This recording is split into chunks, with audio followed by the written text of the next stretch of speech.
Hello everyone and welcome back to my YouTube channel again. So we are going to continue our MongoDB playlist with this video, which is all about the Spring Boot and MongoDB integration.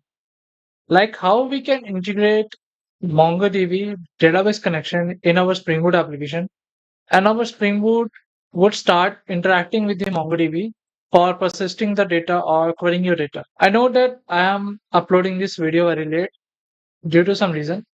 And yeah, we have seen past in the videos like how we can interact with the MongoDB shell to write our queries and how indexing is done, how aggregation is done, and how we can implement the security in our MongoDB. So if you haven't watched those videos, I highly recommend to check out my playlist, which is available in my YouTube channel.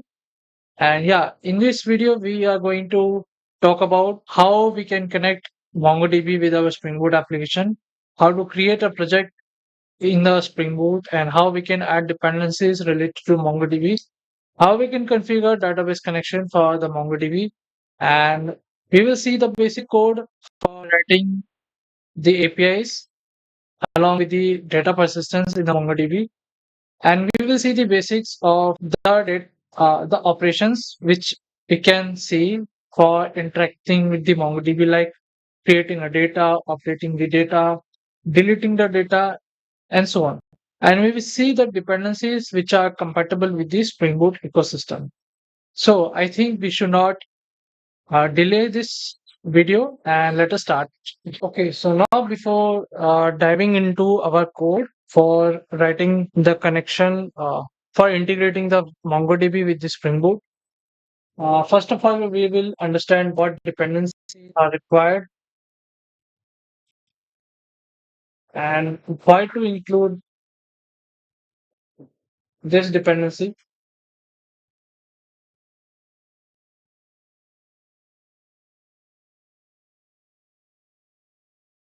and what are the features of this dependency.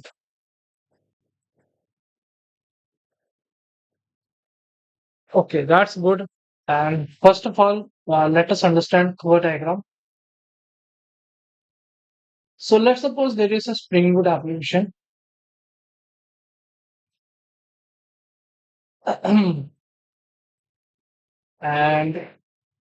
this is our MongoDB database. Now, let's say this Spring Boot application needs to interact with the MongoDB database. So there should be any medium so that this Spring Boot uh, must interact first with this medium, and this medium will convert the particular instruction into the query. Uh, and this query will be sent to the MongoDB, and the response will be handled by the driver, and this response is sent back to the Spring Boot application. So you guessed it right. So there must be a driver. So there must be a driver. Okay, so let me correct it down. So there must be a driver which generally basically interacts with the Spring Boot and the MongoDB database itself. So this driver will be written in Java if this Spring Boot application obviously it is written in Java. But in actual development, we must have an abstraction layer so that every developer should not focus on creating the connection, then writing the manual, then writing the connection manually, then closing the connection manually. So there must be an abstraction layer which fulfills to solve the complexity of handling the connections. So we have the abstraction layer which is provided by the Spring Boot ecosystem. So here is a Java driver, and then here is your Spring Data MongoDB.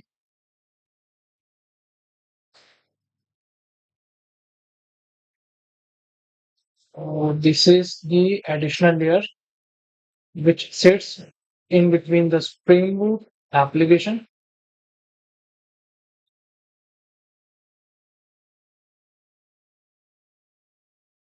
and in between the MongoDB database.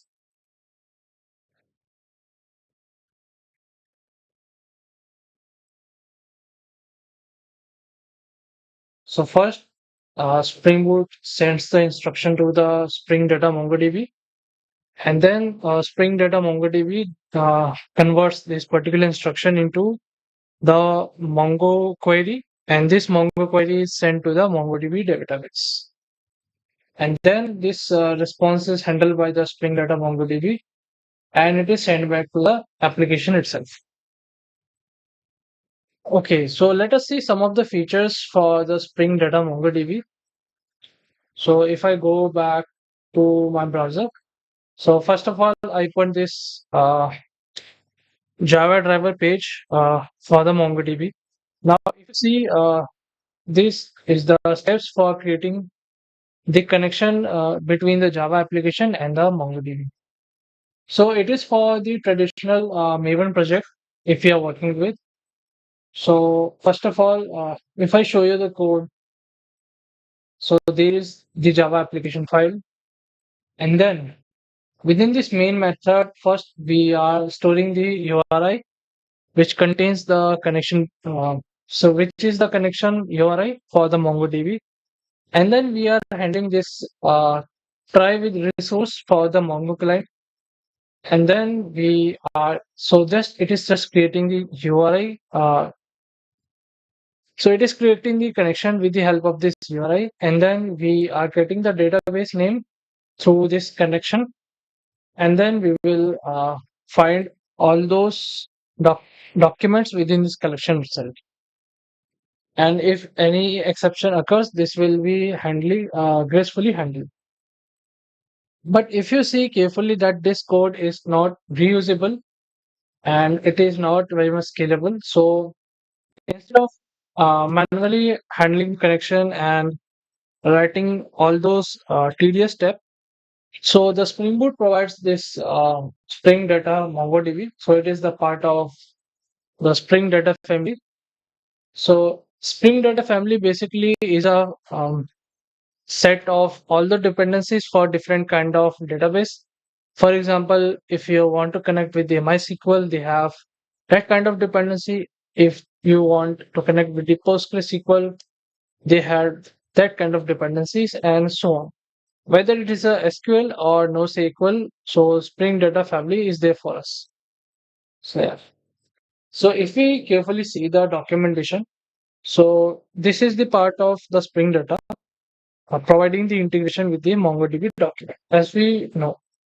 Now let us see features for the MongoDB, Spring Data MongoDB.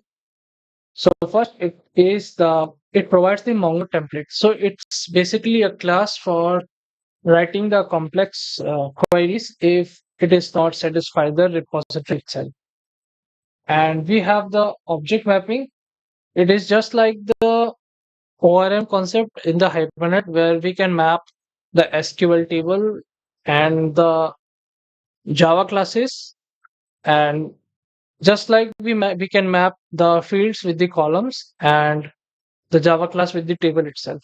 Similarly, in MongoDB, we can map our documents within our structure of the document, which can be happen in the MongoDB, and we can map the fields of the Java classes and the MongoDB document. So yeah, and it also provides the lifecycle event. Like if I want to persist any document before persisting the data, what kind of operation can I perform? We can use their lifecycle event like pre-save or post-save. We can use that. And we have the data repositories. So it basically provides the abstraction for CRUD operation. Like we don't need to manually write the queries for saving your document or updating the document or deleting the document. They have the functionality implemented through repositories. We just need to extend our custom repository with the help of MongoRepository. So I will be showing you that how to write in our application code. So we also have the multi-document. So we know that in the single for the single document, no transaction is required. But if I want to ensure that all the operations should be in the one go, let's say two or more operations that to be happen in two or more documents, and this all this operation should be success in one go, then we must maintain transaction for this. So Spring Data MongoDB also provides the support for multi-document transaction. And they also provide the encryption support on the individual field of the document. And yeah, they also provide the support for the Kotlin. Okay, so this is all about the Spring Data MongoDB. Now, next, if we go to this our presentation, so this is our Spring Boot application. Then we have the driver, we have the Spring Data MongoDB. Then it is interacting with the MongoDB database. So if I talk about, there are two kinds of ecosystem for the Spring Data MongoDB. So first is the Spring Data MongoDB. So it basically supports the serverless based applications.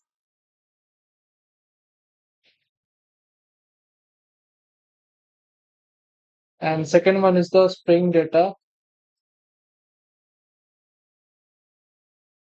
Reactive MongoDB. So it is reactive based application. So this is the part of traditional MVC,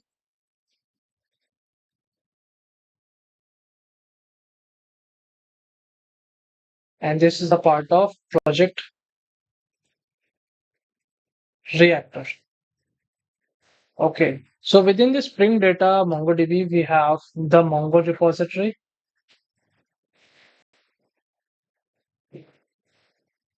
and within the Spring Data Reactive MongoDB, we have the Reactive Mongo repository.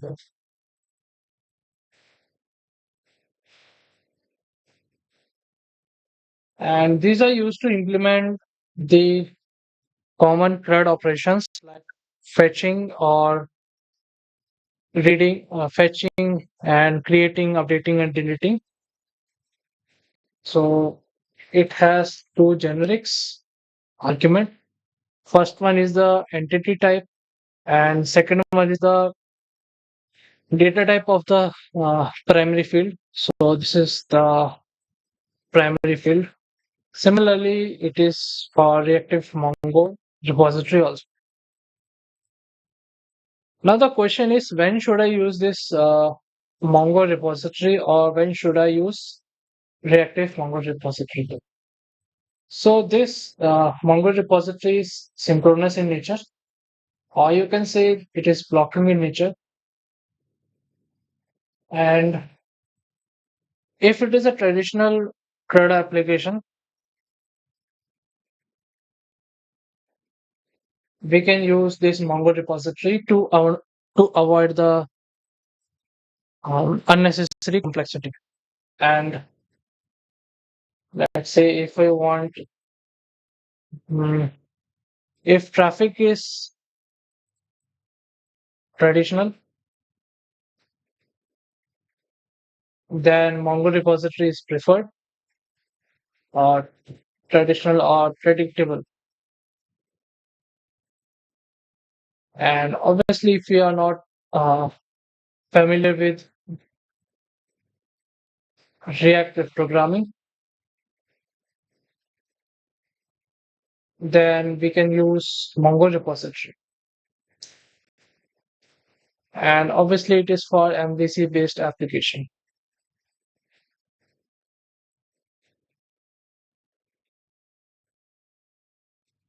Now, all these points are opposite for reactive Mongo repository. So it is async in nature. And if this application require higher concurrency of the users, If there is higher concurrency, then reactive Mongo repository is preferred. And if you are familiar with reactive programming,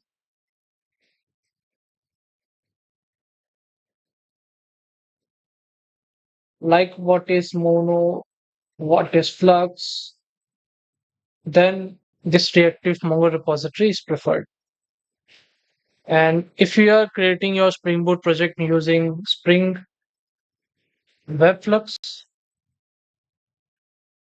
I think reactive Mongo repository is preferred in this use case. So yeah, this is all about the difference between Mongo repository and reactive Mongo repository. So let us go to our Spring initializer to create the Spring Boot project. Now it's time to actually create a project or using the Spring Boot initializer for creating a Spring Boot project. And we will see how to connect our MongoDB database with the Spring Boot. So let's get started for this. So we are into this Spring initializer, which is at start.spring.io. Now we have several options for creating the Spring Boot project. First of all, we will have the project type, or you can say the project build, whether we want to select Maven or the Gradle. Since most of the Java developers are familiar with the Maven, so we are going to select Maven for this. And language will be Java.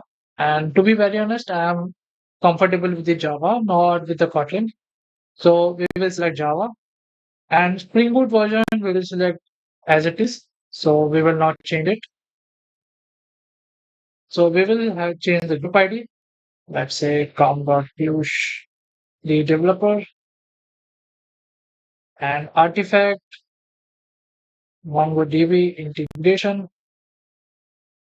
Now package name will be like group plus artifact. So we will keep it as it is. And configuration, we will keep properties. You can also set YAML for the configuration. Packaging, we will set as jar, and we will select Java 25 for the JRE. We can select Java 21 if you have Java 21 installed in your system. So I have Java 25 installed in my system, so that's why I have selected 25. Now it's time to select the dependencies which we are going to work with. So first of all, we will select Spring Web for creating the MVC related application, or you can say RESTful APIs. So it is the servlet based application, and we will select Lombok for creating getters and setters. Generally, we have seen Lombok in many of the applications nowadays. We will select Spring Boot DevTools for the fast reloading and automatic reloading once we have changed any code in our application. And we can select, mm, yeah, it's time to select the MongoDB. So we have selected MongoDB as a driver. And next we are going to select Spring Data MongoDB so that we can get the repositories and the Mongo template support using the Spring Data MongoDB. What else we can select? Let us see. So we have, mm, yeah, I think it is good for our project. So we can click on this explore to see our project structure within the web, and let us wait for it to load. Yeah, so we have form.xml where we can see our dependencies for the project. Like I said, there is Spring Boot starter data MongoDB to interact with our MongoDB database with the less boilerplate code with the support of repository and template. And we have added more dependencies for our project. So let us click on the download, and as you can see, our project is getting downloaded. Now, if I show you, yeah, so we have done with our MongoDB integration project. Now we will open this project in our VS Code and we will explore the project structure. Okay, so we have downloaded our project from Spring Initializer. And this is the structure of our project, which is based on the Spring Boot. So let us open this project in our Visual Studio Code, which is a very good IDE for your development of the softwares and the applications. So let us wait for it. And yeah, we are in the Visual Studio Code and we have opened our Spring Boot project. So this is a typical Spring Boot project. And if I look into this pom.xml, we have several dependencies related to MongoDB and we have the Spring Web for the REST APIs creation, or you can say the MVC creation. So our project will be on Java 25, and that's good. And we are into our application.properties, where we specify our properties related to the MongoDB for creating a database connection. Just like we do in our SQL database, example Postgres, where we mention our properties for configuring our data source for creating a database connection. So in a similar fashion, we will create database connection for our MongoDB using several properties as per Spring Data MongoDB. So first we need to mention the host. So first of all, I start mentioning those properties and you can see those properties as on the screen. So our project is hosted on localhost. So that's why our host will be as localhost. And then we will mention spring.mongodb, MongoDB, MongoDB.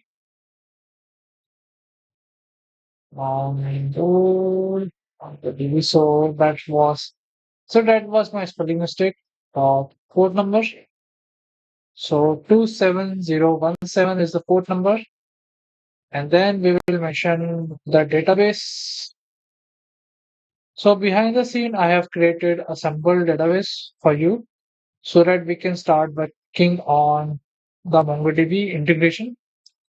And then we will mention the username and password.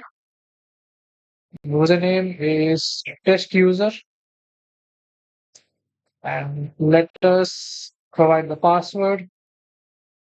Password is test user and the rate 123. For now, I am mentioning this credential in our properties file.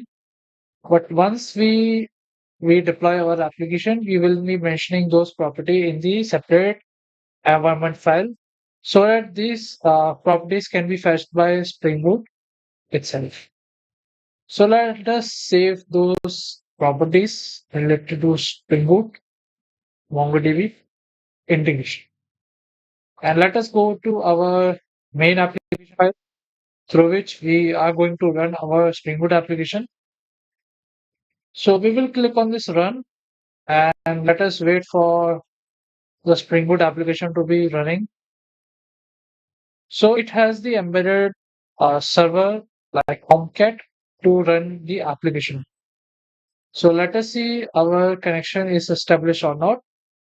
So as you can see, our connection is successfully created. So we can see several connection details like what is the source, the username, and the mechanism, and there are several properties like we can see. So it is running successfully on port number 8080. So behind the scene, what I did is I created the sample user as test user and I provided the password as test user and I provided the role as the read write on the MongoDB integration database through which I have created the sample collection using my user. Yeah, so that is all about the creating the database connection in our Spring Boot application. Okay, so now we have just wait a minute. Yeah, so now we have created the database connection with our Spring Boot application. Now it's time to get started with the data persistence within using the MongoDB. So what I have done is I have created the entity relationship diagram, just like we do for SQL database. So we will understand what entities we will be taking in our application and how we are going to perform CRUD operations like creating, updating, reading, and deleting for those entities. So let us understand this schema one by one. So I have zoomed in and let us see the first collection, which will be of accounts. So here accounts basically means the bank account. So okay, so what attributes does account contains? So we will see one by one. So first, this is the ID, or you can say this is the uh, primary field for this account object. You can say that this is the primary key for the accounts document, accounts collection. So whenever we insert any document in this collection, so this ID will be primary. And here this is the owner name. So this owner name will be of type string. So let me write down. So this will be of type string and it has email. Email will be also of type string and currency we will be for storing the amount, the balance. So currency could be either in INR or USD. So the data type will be string also. Here we are storing the creation date for this particular document. So this will be local date time for storing date and time. So these are the data types available in the Java. And for status, we will be using the enum where we will be storing 2 to 3 values only. Like let's say account is active or freezed or closed. So this will be the enum values. So let me expand this a little bit. Yeah. So this is good. And I should be expanding this. So yeah, this is good. And for balance, we will be using this big decimal for higher accuracy and better precision. So for any kind of financial data where amount is involved, we should be using big decimal instead of double and float for higher accuracy and precision. Now, this is the address, which is the part of accounts document. So this will be the embedded document. So we are not going to store address as a separate collection. So this will be embedded document. So let me mention it. Embedded document. Okay. So it will contain some of the attributes like zip code, state, country, street, and city. I hope you got it. So we have seen this embedded document in our previous lectures also. Now next we will move towards the transaction. So here we are going to maintain another collection, transactions. So this will be the primary field for any document involved in the transaction collection. And here we will be storing the object ID of the account collection. So from which account transaction is happening, we will be storing its reference. And using the lookup, we will be fetching the accounts detail. So here we will be also storing the object ID instead of storing the complete document within this transaction. And amount we will be storing as big decimal and currency will be in string, just like we saw in the counts. Here status will be enum, where we will be having 2 to 3 values like um, debit and credit and transfer. Yeah. So these 3 values we will be using as enum. So let me expand this.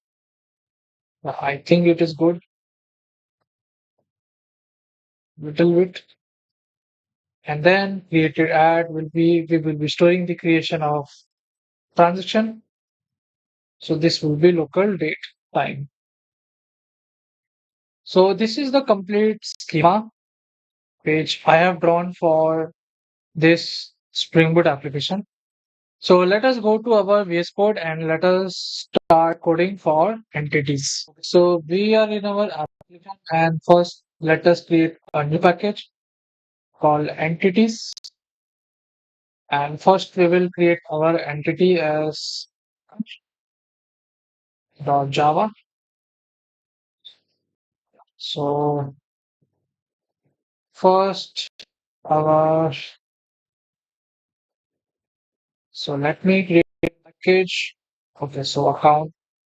So the class is created for us. Package com.piyush, the developer dot MongoDB integration dot entities. Yes. And then we will create our first field, which is ID. So this will be the primary key for our document. So private string, owner name.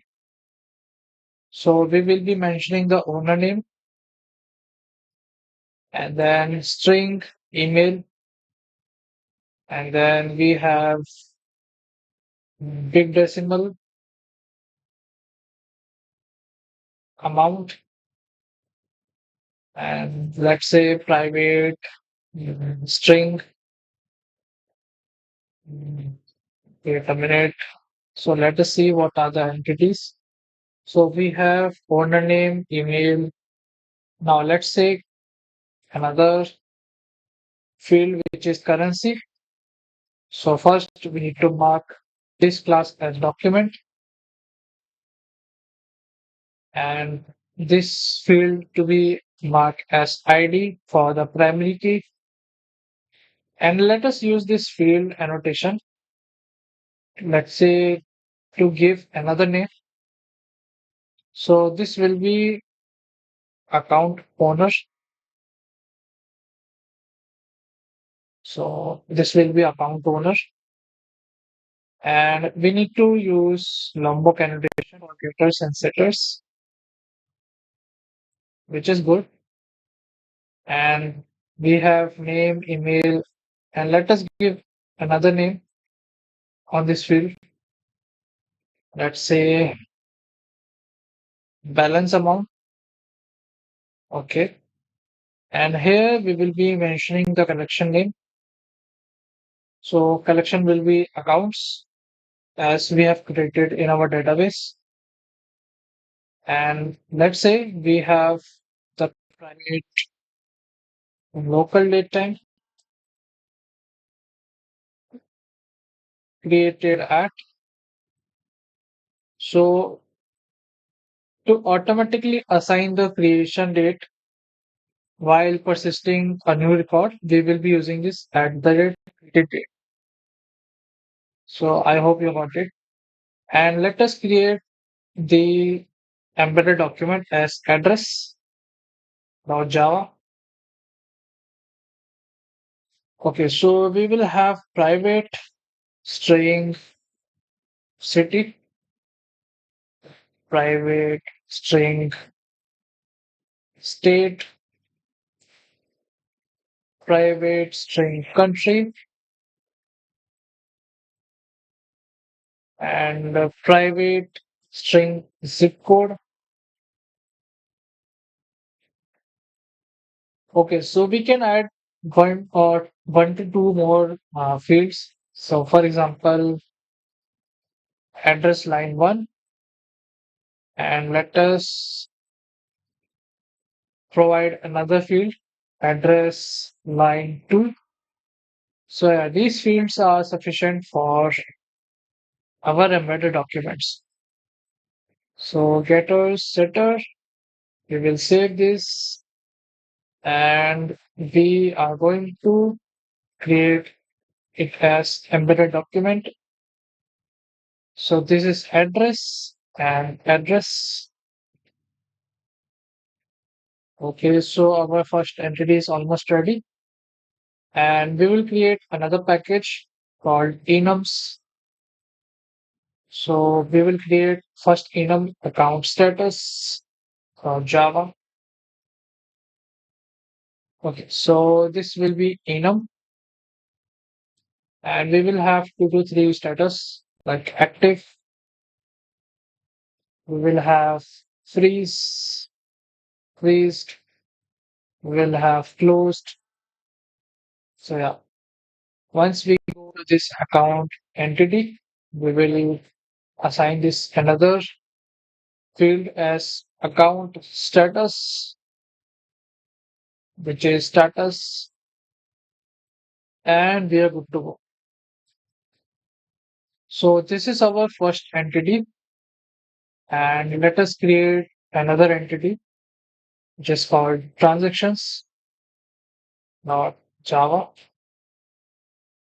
So this will be transaction, not Java,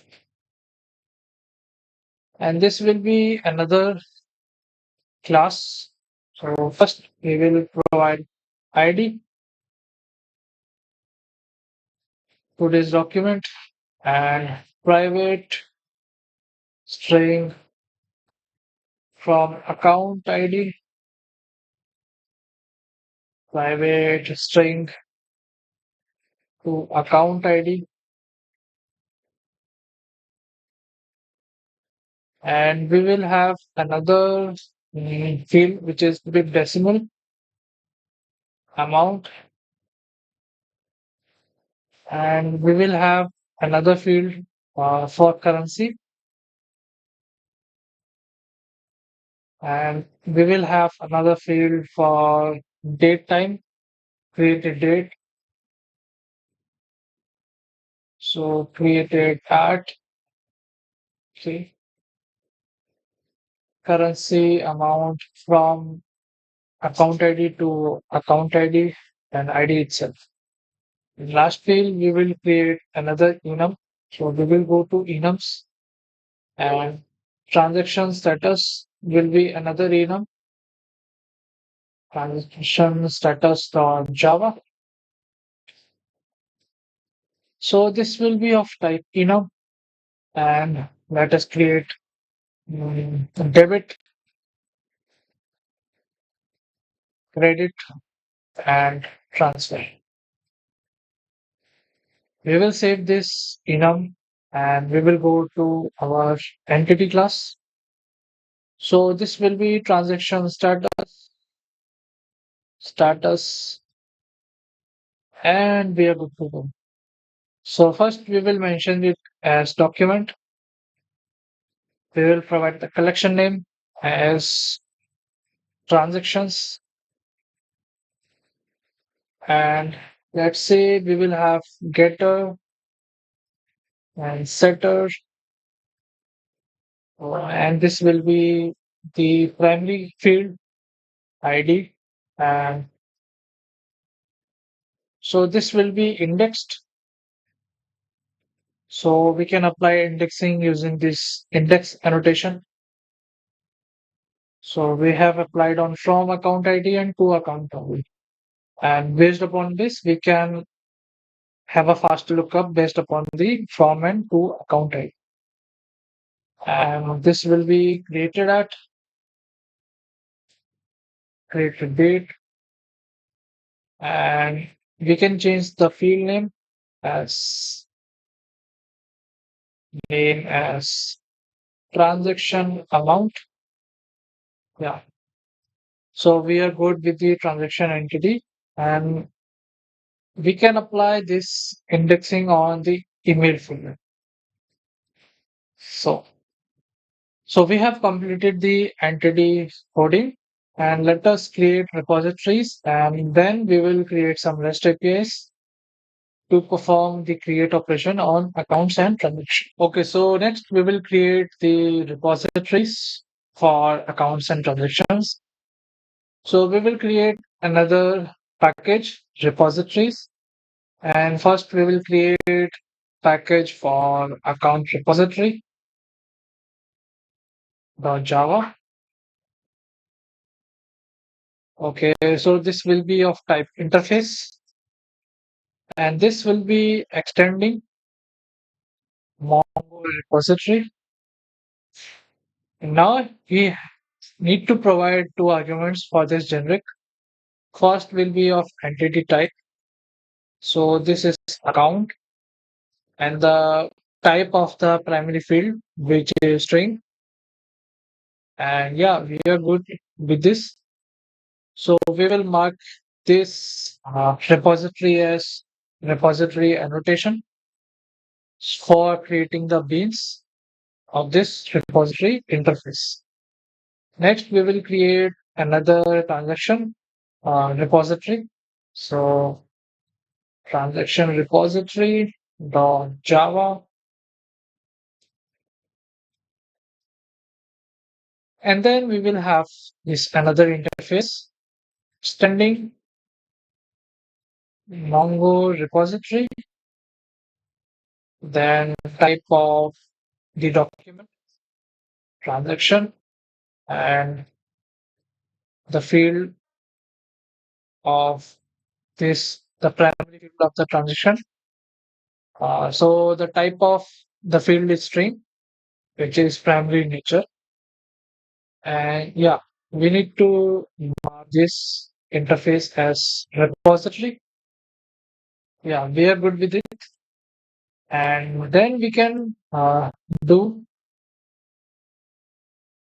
we can, for now, we can create service class for handling the service business logic. Let's say we will have account service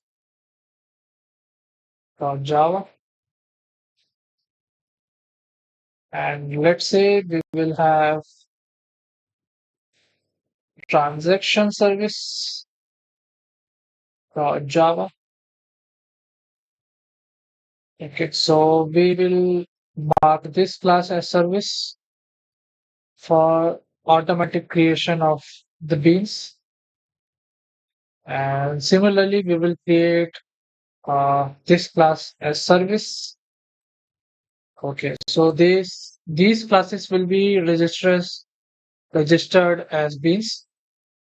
And let us create the dependency. So we will inject the transaction repository as a dependency. Transaction repository.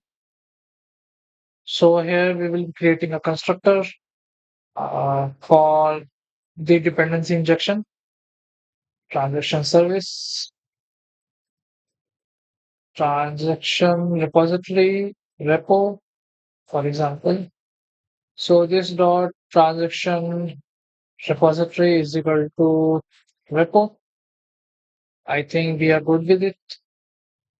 And then we will similarly create the dependency for account service.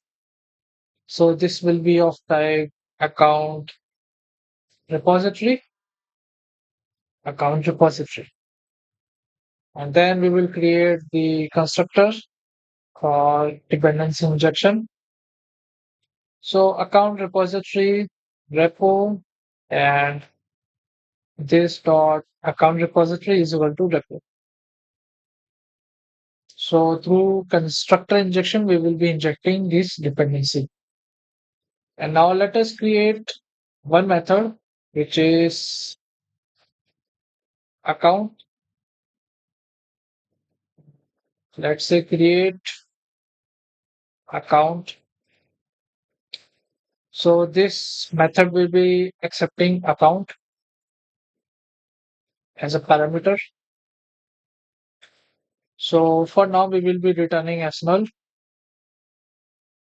We will be saving this, and then we are going to create another entity. So here we are going to create method in this transaction service. So let's say, for example, I will be returning the ID of a newly created transaction. So create transaction. Okay. And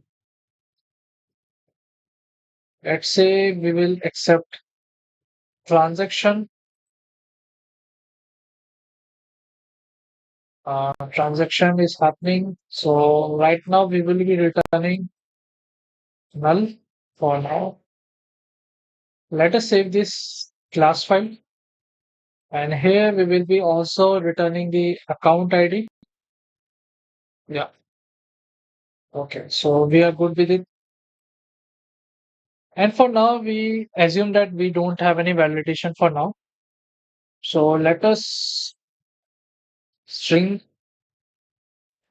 account ID is equal to account repository dot save account dot ID. So we will be getting this ID of newly created account after the saving these details within the document.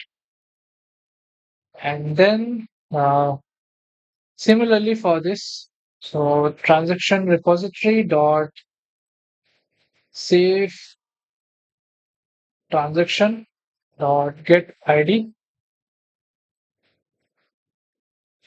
So string uh, transaction ID. So we will be returning transaction ID here. Okay, so we have created one method each in this service class, and now we will create one extra package for controllers.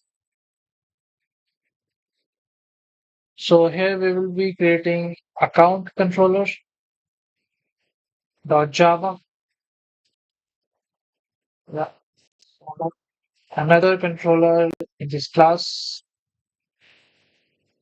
transaction controller dot Java. So here we will be creating another controller class.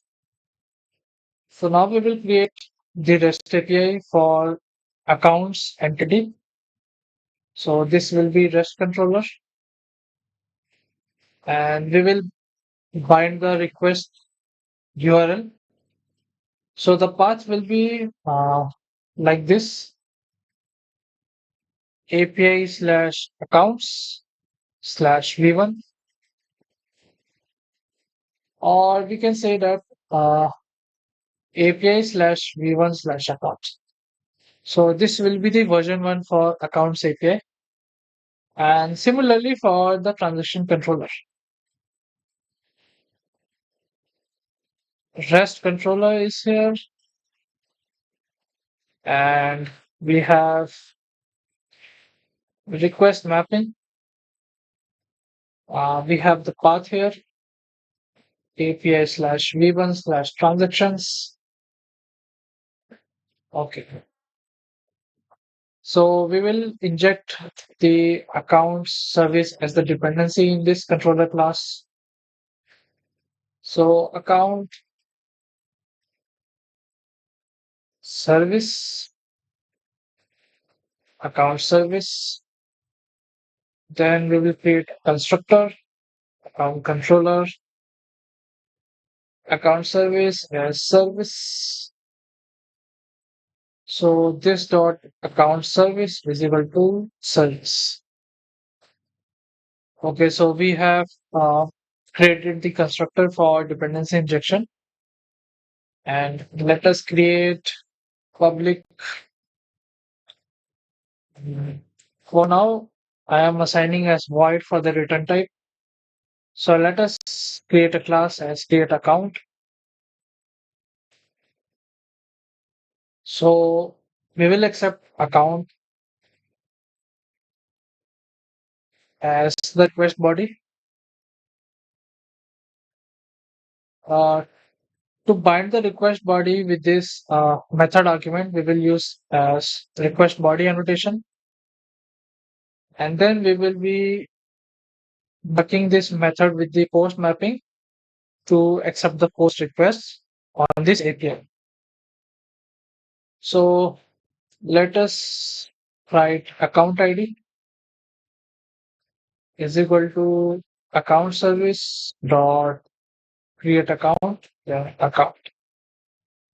Okay, then we will be modifying the HTTP status. Yeah, so this will be the response status. Then HTTP status dot created. So here we will be returning the 201 status for creation of any resource. Okay, so in similar pattern, so in this transaction controller, we can follow the similar pattern. So what we can do is we can copy this code and paste it here. Then we will continue our refactoring. So this will be transaction service, then transaction service,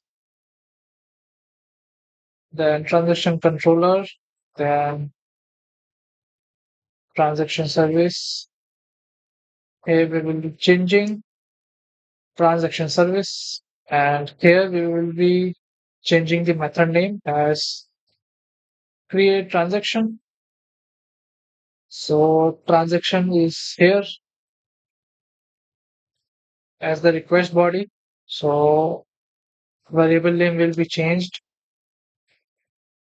and transaction ID we will be changing. So transaction service dot create transaction. So we will be changing the transaction, and we will be removing the unused imports in this code, and we will save it for now. Okay. So what we can do is we can have another class. Um, so this will be as responses. So we will be creating a separate class for the request response body. Okay, so this will be package. So we will be creating a class as response body dot java. So this will be the generic type. Let me show you the structure. So first we will be returning the message. Then we will be returning the data. Then this will be the local date time or timestamp of the response. And let's say there is another field, total counts. So this total count we will be using in case of get API. When we will be fetching the list of the documents. So in this particular case, we will be using the total count. We need to generate getters and setters using the lombok, and we will be saving this class. And here we will be changing the return type here. So this will be of type response body. So this will be of type string. So here we will be returning as so yeah, let me create the object response body of string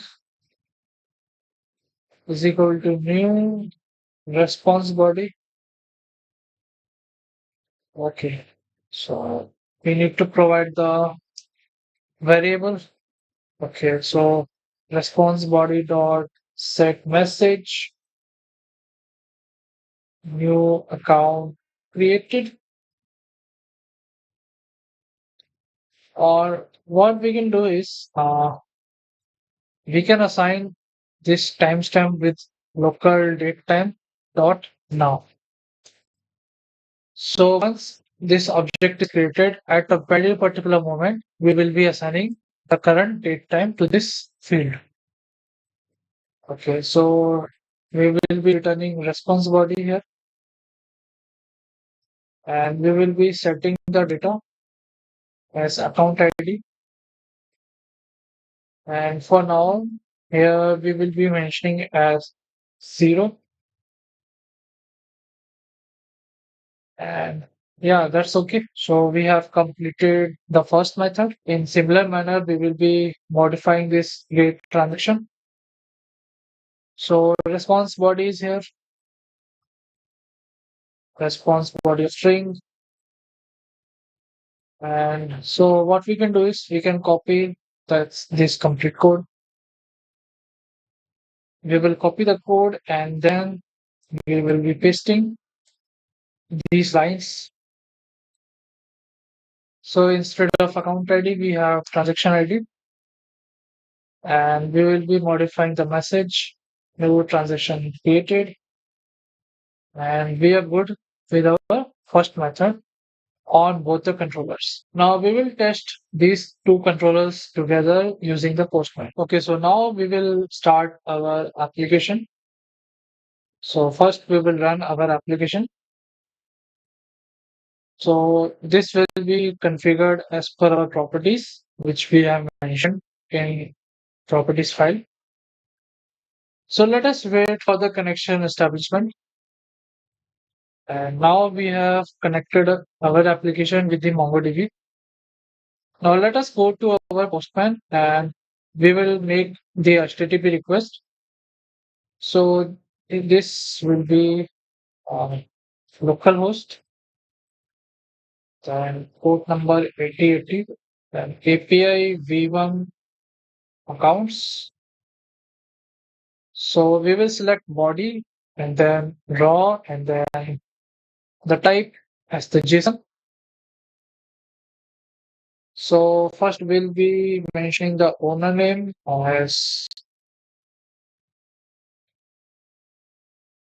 Piyush Gupta. So this will be our owner name and email will be piyush.gupta@example.com. Then we will be mentioning currency as INR and amount is let's say 10,000. So this will be 10,000 rupees. And let's see what fields we have mentioned in our entities. So this will be account. So owner name is here, email is here, amount, currency, address. Now we need to provide the status for now as active. And now we will be mentioning address. So we have address line 1. Let's say house number 23, address line 2, ABC colony, Rajiv job. Then we will be providing the city as Delhi, and then we will be mentioning a state as Delhi. Country will be India, and then zip code as 110000. Yeah. So these are the fields which we need to provide to create this particular document. So we will make a post request. So there is the error. Let us see what is happening. So, okay, uncharacterized MongoDB exception authenticating Mongo credentials. Okay, exception authenticating the Mongo credentials. Okay, source will be MongoDB integration, password hidden. So it is saying that our credentials were not valid. So let us see. Okay, so let me log in into this again and let me check the password. Okay, so there was a little bit mistake here. So we haven't mentioned this data. Let us see. Okay, so this properties are deprecated. So spring.mongodb.host instead. So yeah, we were right here. So that's okay. Now, instead of using those separate properties, what we can do is we can provide a Spring MongoDB, Spring dot MongoDB dot URI, Spring dot data dot MongoDB dot URI is equal to this Spring MongoDB dot URI. Okay. So let me give this MongoDB URI using the Mongo connection. So we will edit. So what we can do is we can copy this connection string and we will paste it here for now. So we will save this and we can replace our credential to user and test user at the rate 123. So let us save this. Okay, so what it is saying that so this must be encoded. So what was our connection string? Let me check. So this will be test user at the rate 123.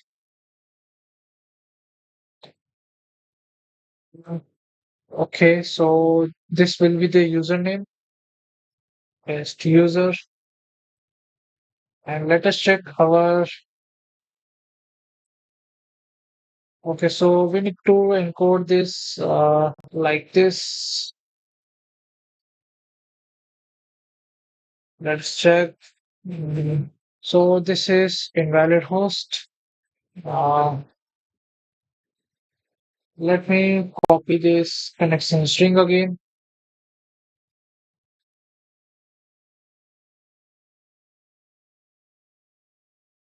Mm,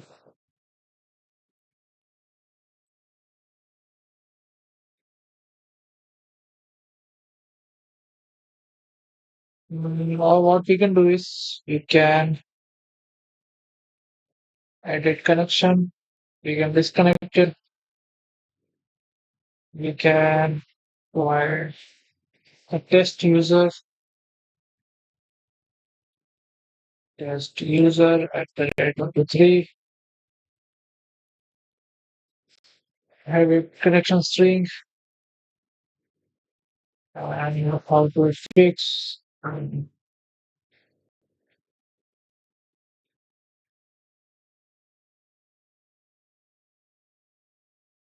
Okay, so let us copy this URI with the help of this Scrum SHA-1 authentication mechanism.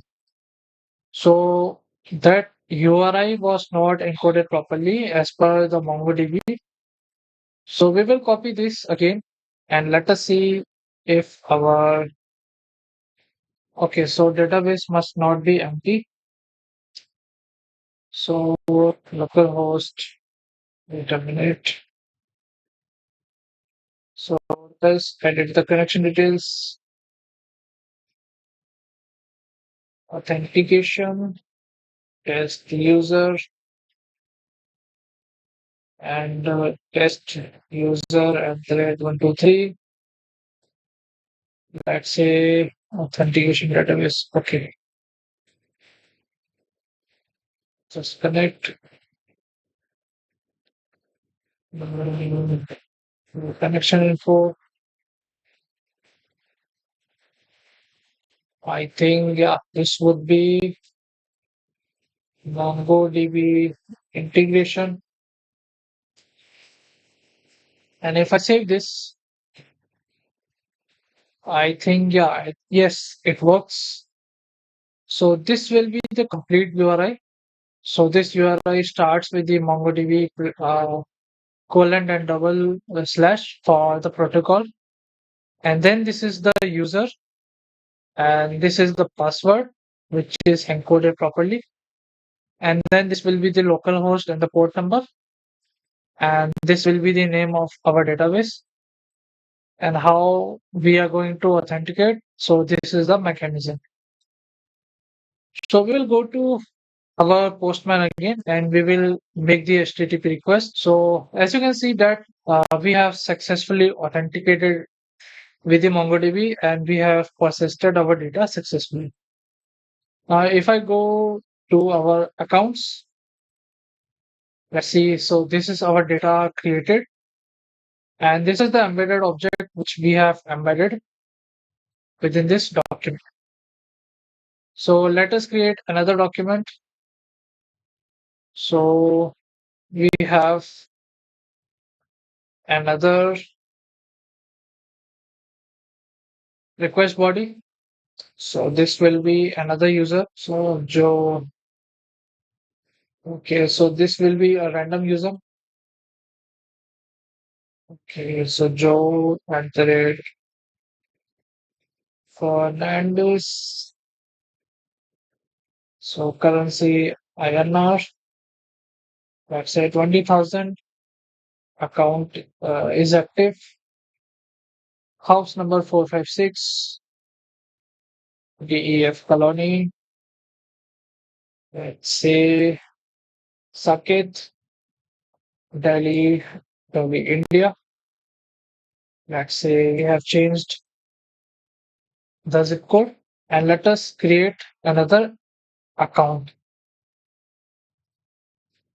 So we have created new account successfully and let us check MongoDB Compass.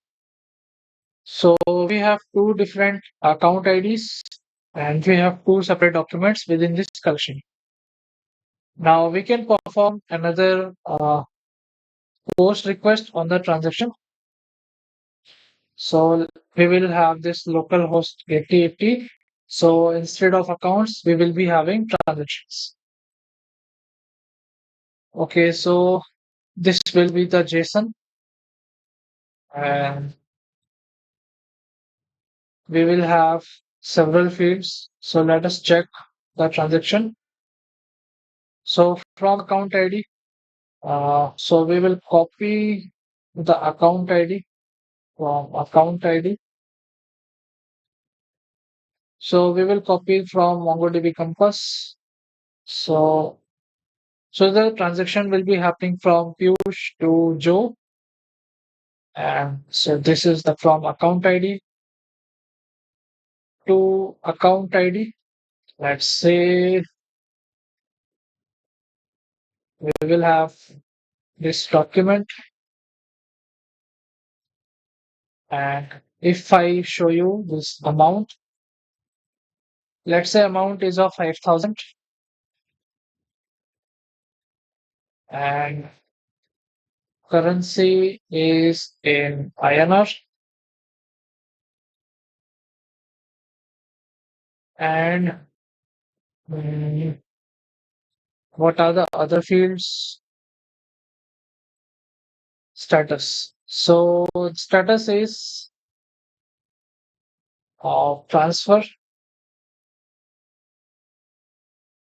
And let's say mm, do we have another fields or not? So yeah, these are the fields for this document. And let us see whether our transaction is created or not. So if I make this post request, okay, so we have the exception on this transaction status. So I think we have provided the invalid transaction value, transaction status value. So we will go to enums and transfer is the I think I have provided the right transfer. Okay, so we will change it to debit. Let's see, does it convert successfully? Okay, so there is a type definition. So there is a type definition error. Okay. So we will check this. We are in the transaction. We have the transaction status. Okay, that's fine. We will check for the account. Similarly, we have done and first body is similarly as the first body. We will go to this create transaction is this valid. Transaction status is here. Public key num, debit, credit, transfer. Then transaction status is here. Oh, okay. So actually, I have provided the wrong reference. So this will be dot. Okay, so I haven't provided the enum. So this will be transaction status. So that was the reason. So that's my mistake. So we will make this HTTP request again. Let's see what happens. So we will transfer this and we will make.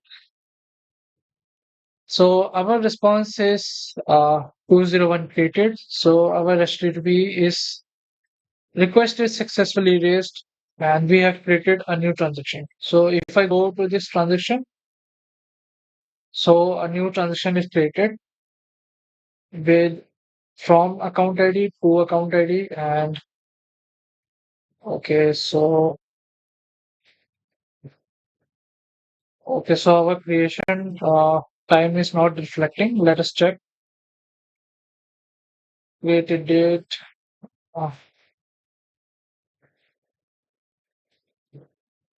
created at to March as okay.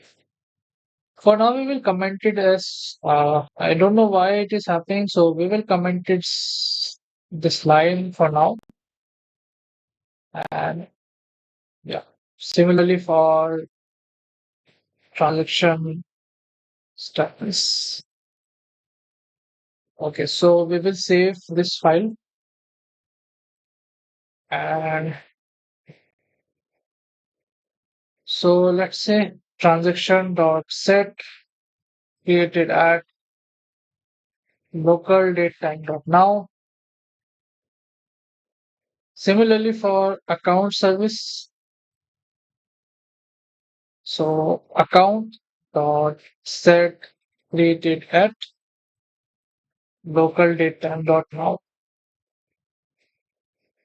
So we will save this and once we create a new transaction, let's say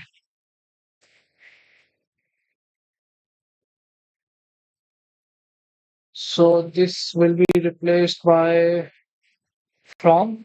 So I'm mentioning it from account ID and this will be to account ID. And let's say the amount will be transferred as 1000 INR. So this will be the status. Once I make the HTTP request, I'm able to get a new transaction ID. And also I am receiving the message as new transaction created. So if I go to my documents, if I refresh it, my another document is created with the created at. So we need to check why created date was not automatically populated. So we will see in another video. That's okay for now. So yeah, this is all about the basic CRUD operation in the MongoDB. So for now in this video, we have seen how to create a particular document from the application to the MongoDB. So I think this video would be lengthy if I cover more topics in this video itself. Yeah. So this is the end of the video. And if you have gained some knowledge like integrating the application with the MongoDB, please give a like and also share this video among your friends so that they can understand the integration of MongoDB with your Spring Boot application. And yeah, please subscribe to my channel for the growth of the channel. And soon I will be delivering one interview question for the Java. I'm planning it. I think I can upload on Monday or Tuesday itself. So yeah, this is the end of the video and thank you for watching the video. I will see you next time.